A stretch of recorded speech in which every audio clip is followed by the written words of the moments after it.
पाप और पुण्य क्या है? मनुष्य ने चाहते या न चाहते हुए भी जीवन में बहुत पाप किए हैं, लेकिन वह फिर भी प्रायश्चित वह साधु का दर्जा हासिल कर सकता। गीता के जरिए जानिए कि मनुष्य पाप करने के बावजूद किस तरह से भगवान को डोट प्राप्त कर सकता है।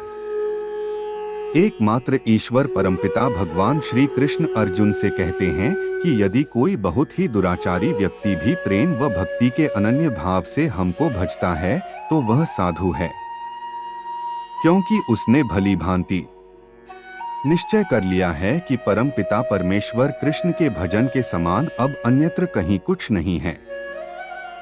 दार्शनिक व प्रासंगिक अर्थ, यदि कोई व्यक्ति जीवन में बहुत पाप किया है, उसने कभी कोई पुण्य पाप का विचार किया ही नहीं है, केवल अपने भौतिक व इंद्रियों के सुख के लिए ही जीवन जिया है। किसी कारणवश यदि उसको अपने किए गए पाप का बोध हो जाए, अर्थात वो अच्छी तरह जान ले कि हमने अब तक जीवन में जो भी पाप कर्म किए वो बहुत ही गलत थे, अब वो क्या करे? वो सदैव इस चिंतन में है कि हमारे पाप कैसे कटेंगे, जो हमने कमाया वो व्यर्थ था, उसको प्रायश्चित होता है। जब जीवात्मा अपने पाप कर्मों का प्रायश्चित करती है तो उसकी आत्मा पवित्र होती है।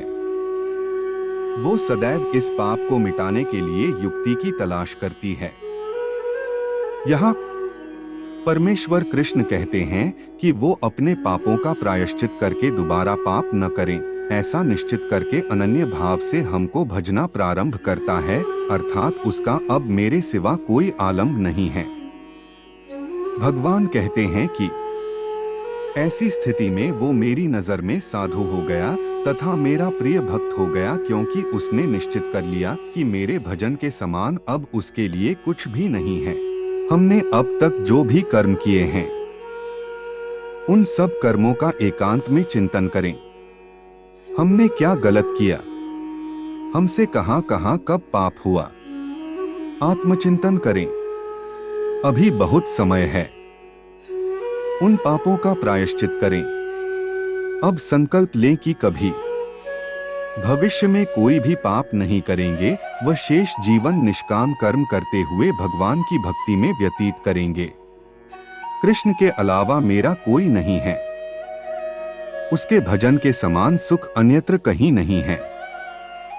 ऐसा करने पर आप भगवान के प्रिय बन जाएंगे तथा आपका जन्म सार्थक हो जाएगा।